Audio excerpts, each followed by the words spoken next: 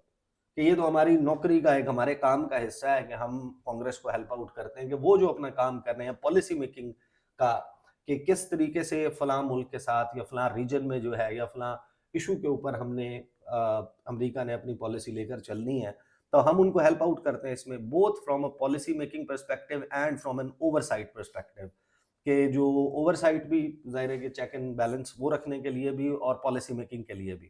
So we always look forward both to the informal conversations we have with Congress, the formal conversations, and of course the actual testimony that our officials provide.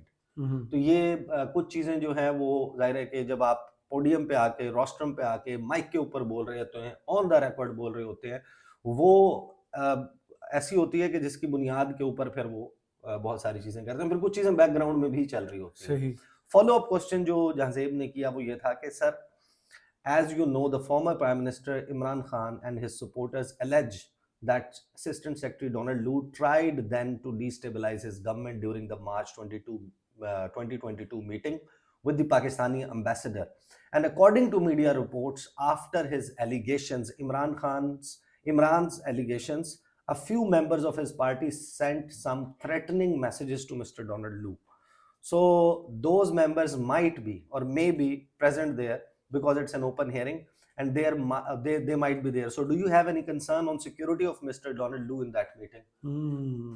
کہ جب یہ ہوا تھا اور Donald لو نے یہ meeting کی تھی اور ڈونلڈ لو جو ہے اس نے اس کے حوالے سے عمران خان نے ایک پوزیشن لی تھی, تو عمران خان کی پارٹی کے بہت سارے لوگوں نے کوئی تھریٹننگ میسیجز جو ہیں وہ بھیجے تھے, دھمکی آمیز پیغامات بھیجے تھے ڈونلڈ لو کو. کیا وہ ان میں سے بھی کچھ لوگ جنہوں نے دھمکی آمیز میسیجز بھیجے تھے, ہو سکتا ہے کہ وہ بھی وہاں پر اوپن ہیئرنگ میں موجود ہوں, ڈونلڈ لو بھی موجود ہوں گے؟ یہ نہ ہونا کہ کوئی پھلانگتا ہوا پہنچ جائے اور ڈونلڈ لو کو گریبان سے ہی پکڑ لے, کیونکہ لائف بھی چل رہا ہوگا نا. آپ کو پتہ ہے کہ وہ جوتا پھینکنے والے واقعات یہ ماضی میں یعنی بش کے اوپر پھینکا گیا تھا, بہت سارے ایسے لوگ ہیں ہمارے میاں صاحب کے اوپر, باقی لوگوں کے اوپر, کسی کے اوپر حمزہ شہباز کے اوپر انتخابی کیمپین کے دوران سیاہی پھینک دی, کسی کے منہ کے اوپر بلیک کلر سے اسپرے کر دیا, اس قسم کے واقعات تو ہوتے رہے.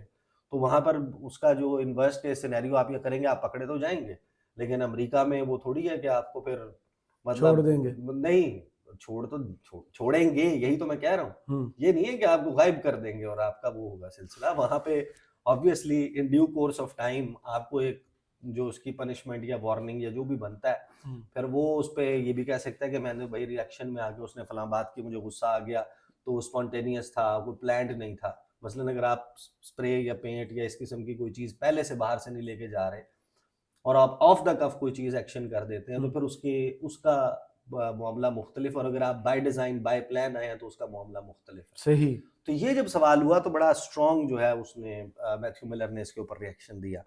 میتھیو ملر نے کہا کہ سب سے پہلے تو جو ایلیگیشنز لگے ہیں, جو الزامات لگے ہیں اسسٹنٹ سیکرٹری ڈونلڈ لو کے اوپر, وہ جھوٹے ہیں, وہ ہمیشہ سے جھوٹ رہے ہیں. آپ نے میری اسٹیٹمنٹ سنی ہوں گی, 1 مرتبہ نہیں, 2 مرتبہ نہیں, 10 دفعہ سے زیادہ میں یہ بات کہہ چکا ہوں کہ وہ الزامات جھوٹے ہیں.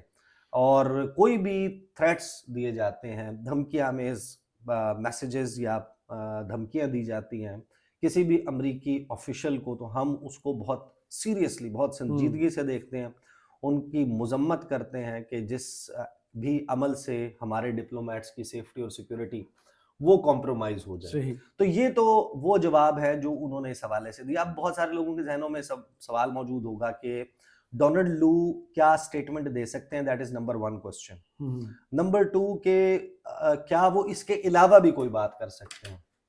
جب آپ سبجیکٹ ذہن میں رکھتے ہیں تو آپ کو پتہ ہے کہ ان سے جو پوچھا جائے گا وہ پاکستان میں انتخابات کی شفافیت کے حوالے سے, جو انتخابی عمل ہوا ہے اس کے نتیجے میں کیا پاکستان کو ایک ڈیموکریسی کنسیڈر کرنا چاہیے یا پاکستان ایک اتھارٹیرین اسٹیٹ ہے, کیا پاکستان کو آمرانہ ریاستوں کی صف میں ڈال دیں, سلائیڈ کر گئی ہے پاکستان کی ڈیموکریسی. اس میں 2 فیکٹرز بڑے اہم ہیں. ایک تو یہ کہ جو اکانومسٹ انٹیلیجنس یونٹ ہے اس کی ڈیموکریسی کے حوالے سے وہ رینکنگ اور وہ جاری کرتا ہے پوری دنیا میں جمہوریت کے حوالے سے.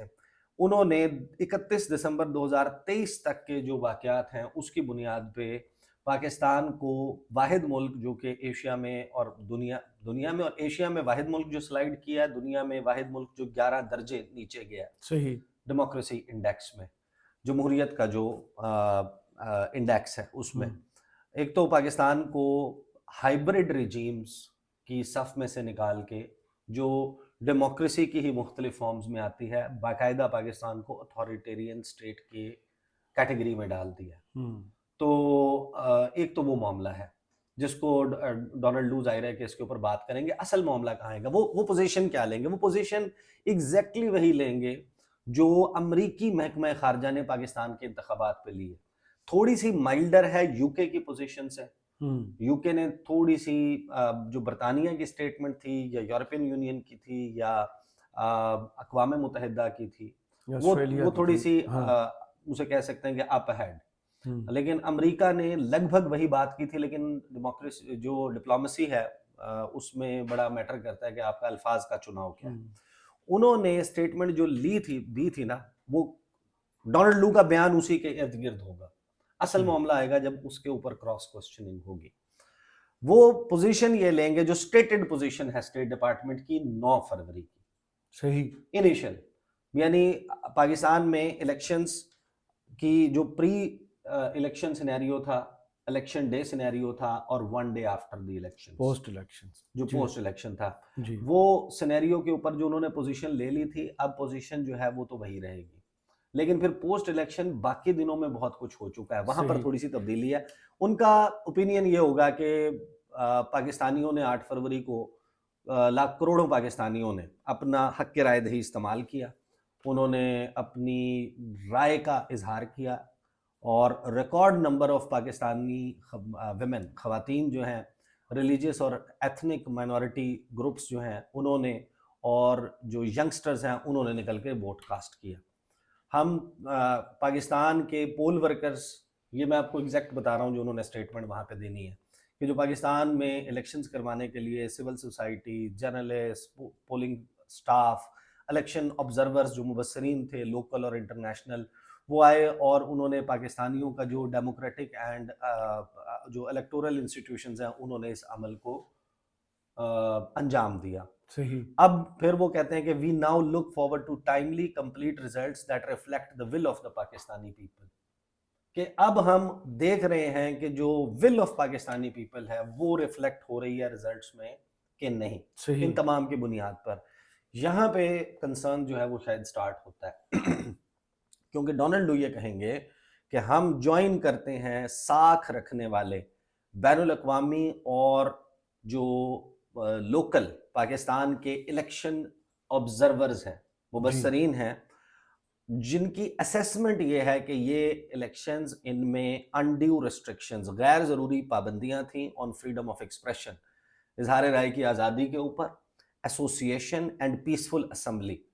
اس میں کیا کیا فال کرتا ہے؟ اس میں تحریک انصاف کا کیمپین نہ چلا پانا، جلسے نہ کر پانا، ریلیاں نہ نکال سکنا، کارنر میٹنگز نہ کر سکنا، یہ تمام چیزیں اس میں شامل ہیں کہ یہ وہ چیزیں ہیں جو پوائنٹ آؤٹ کی ہیں اور ان کو کریڈیبل قرار دیا گیا ہے امریکہ کی طرف سے، تو وہ یہ پوزیشن لینے جا رہے ہیں. صحیح. وی کنڈیم الیکٹورل وائلنس، کہ جو متشدد کاروائیاں ہوئی، واقعات ہوئے الیکشنز کے دوران، ان کی مذمت کرتے ہیں. restrictions on the exercise of human rights and fundamental freedoms including attacks on media workers and restrictions on access to the internet، کہ جو انٹرنیٹ بند ہوا تھا 8 فروری کو اور اس سے پہلے جب ہوتا رہا، اس کی مذمت یہ پوائنٹ کریں گے. اور اس کے بعد and are concerned about allegations of interference in the electoral process، کہ جو مداخلت ہے انتخابی عمل میں اس کے اوپر بھی خدشات، یہ وہ کہنے جا رہے ہیں. claim of interference or fraud should be fully investigated، یہی وہ پوزیشن ہے جو ڈونلڈ لو اس میٹنگ میں لیں گے کہ یہ جو کلیم ہے فراڈ کا، اس کو انویسٹیگیٹ ہونا چاہیے. اب معاملہ یہ آئے گا کہ جب ان سے جو کوسچننگ ہوگی، اس کوسچننگ میں میری انڈرسٹینڈنگ یہ ہے کہ خاص طور پر بریڈ شرمن جو ہے وہ he is gonna come up with some very tricky questions, جو بہت ساری چیزیں سٹارٹنگ پوائنٹ سے لے کر، یعنی کہ وہ ریجیم چینج والے معاملے پر بھی لے جا سکتے ہیں معاملے کو. لگتا یہی ہے کہ بریڈ شرمن جو ہیں، جب آپ کوسچننگ دیکھیں گے کمیٹی کے لوگوں کی، تو ان کے سوالات خاص طور پہ میرا خیال ہے، کیونکہ ان کی عمران خان کے ساتھ ذاتی طور کے اوپر بہت زیادہ رہی ہے، تعلق رہا ہے، ان کے ٹویٹس ملاقاتیں رہے ہیں، ان کے ٹویٹس آپ پڑھتے رہتے ہیں، تو وہ شاید رجیم چینج جو ہوا تھا پاکستان میں اس معاملے سے شروع کریں. آنورڈز تحریک انصاف کس فیز سے گزری، عمران خان کے اوپر مقدمات کے حوالے سے سوال، pre poll, polling day and post poll scenario کے اوپر کوسچنز کریں گے. جو بات انہوں نے اصل میں کرنی ہے اور جس کے اوپر بہت زیادہ شور مچ سکتا ہے، وہ یہ کہ وہ ڈونلڈ لو سے یہ پوچھیں گے کہ اچھا یہ آپ کی پوزیشن، آپ نے اسٹیٹمنٹ دے دی پبلکلی اسٹیٹ ڈپارٹمنٹ کی طرف سے، صحیح، آپ نے یہ معاملہ کس سے اٹھایا ہے پاکستان میں. وہاں پر وہ ڈیٹیلز آنا شروع ہوں گی کہ آپ کو پتہ چلے گا کہ جو امریکی سفیر یہاں پر ملاقاتیں کرتے رہے ہیں، جس سے بھی ملاقات ہوئی، پرائم منسٹر سے ہوئی ہے، شہباز شریف سے، یا ان کے ڈپارٹمنٹ کے لوگوں کی مریم نواز سے کوئی ملاقات ہوئی ہے، یا جی ایچ کیو میں راولپنڈی میں اگر کوئی ملاقات ہوئی ہے، یا فارن آفس آف پاکستان میں کوئی ملاقات ہوئی ہے، یا پاکستان کے سفیر کو اسٹیٹ ڈپارٹمنٹ بلا کے کوئی بات کی گئی ہے، یا وہاں جا کر ان کو کوئی چیز کنوے کی گئی ہے، تو وہ بیسیکلی اب چیزیں پبلک میں آئیں گی. اور جب آپ ٹیسٹیفائی کر رہے ہوتے ہیں on behalf of state department before Congress committee, تو وہاں پر آپ کو باس مارجن جو ہے نا کہ فلاں چیز روک دو، فلاں نہ بتاؤ، فلاں چیز کے اوپر غلط بیانی کر دو، جھوٹ بول دو، ایسا نہیں. بہت ریئر چانس ہوگا کہ آپ کا اس قسم کا معاملہ ہوگا. تو وہ بہت ساری ایسی ڈیٹیلز آئیں گی، اور ان ڈیٹیلز میں ہی آپ کو یاد ہوگا کہ ایک ڈونلڈ لو کا ہی اسٹیٹمنٹ جب یہ رجیم چینج والا معاملہ چل رہا تھا، وہ بعد میں وائرل ہوا. کمیٹی کی میٹنگ پہلے ہوئی تھی، یہ سائفر والا معاملہ سارا سامنے آنے سے پہلے ہو گئی تھی. وہ ہوا یہ تھا کہ جو رشیا والے معاملے کے اوپر اور یوکرین والے معاملے کے اوپر قرارداد آئی تھی یو این میں، جی، امریکہ اس کو سپورٹ کر رہا تھا، امریکہ کے قریبی جو حامی ہیں وہ کر رہے تھے. تو ڈونلڈ لو کو بلایا تھا کہ جو پاکستان نے، سری لنکا نے، انڈیا نے، انہوں نے جو پوزیشن لیا، نہیں قطر والے معاملے پہ ان سے نہیں پوچھا تھا، کیونکہ ان سے وہی پوچھا تھا جن ممالک کو وہ ڈیل کرتے ہیں. اچھا، کہ انہوں نے تو یہ کر دی ووٹنگ میں، یہ والا کام کیا، کس نے ابسٹین کیا ہے، کس نے نو کیا ہے، کس نے یس کیا ہے. تو جنہوں نے نو کیا ہے ہم، اس قرارداد کے خلاف ووٹ دیا ہے یا ایبسٹین کیا ہے ان کے خلاف آپ نے کیا ایکشن لیا, ان کو آپ نے کیا کہا ہے. صحیح. اس پہ ڈونلڈ لو نے بیسیکلی بتایا تھا کہ میں نے اس معاملے کے اوپر کیا کیا کیا, ہم، سری لنکا کے حوالے سے, انڈیا کے, نیپال کے, پاکستان کے حوالے سے. اور پھر وہ بیسیکلی اس نے سیکنڈ کیا تھا عمران خان کے الزامات کو, وہ بہت زیادہ وائرل ہو گئی. صحیح. تو یہ وہ چیزیں ہیں جو ڈونلڈ لو بیسیکلی اس میں کر سکتے ہیں. البتہ پھر اس کے بہت اہم پہلو ہیں جن کے اوپر ہم انشاءاللہ آنے والے ویڈیو میں بات کریں گے, ہم، ویڈیوز میں بات کریں گے کہ اس میں یہ ہیئرنگ تو ہو رہی ہے, میکسیمم پاکستان کے خلاف کیا ہو سکتا ہے, صحیح. اور اگر میکسیمم ہے تو پھر منیمم کیا ہو سکتا ہے, یعنی کہ کم از کم کیا ہوگا. یہ وہ سوالات ہیں میرے خیال آگے کے لیے اٹھا رکھے. چلیں, بہت شکریہ عیسیٰ نقوی, آپ کے تجزیے کا. کمنٹس باکس میں ضرور بتائیے گا ویڈیو آپ کو کیسی لگی. اجازت دیجیے, اللہ حافظ.